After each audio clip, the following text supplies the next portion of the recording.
Pripadnici zajedničkog istražnog tima SIPE i MUP-a Republike Srpske uhapsili su Avdullaha Hasanovića, pripadnika Selefijskog pokreta u Bosni i Hercegovini, koji se dovodi u vezu sa sinoćnim terorističkim napadom na policijsku stanicu u Zvorniku.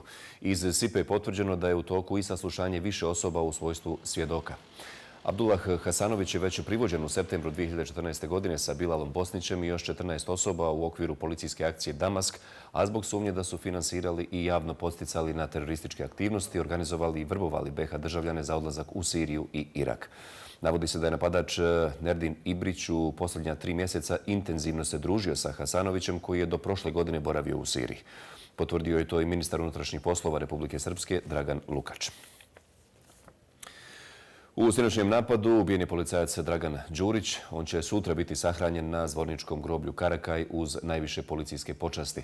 Ranjeni policajci Željko Gajić i Stevo Milovanović su stabilno i nisu životno ugroženi. Smješteni su u Zvorničkoj opštoj bolnici. Evo šta je, nakon što ih je obišao, izjavio ministar unutrašnjih poslova Republike Srpske Dragan Lukač.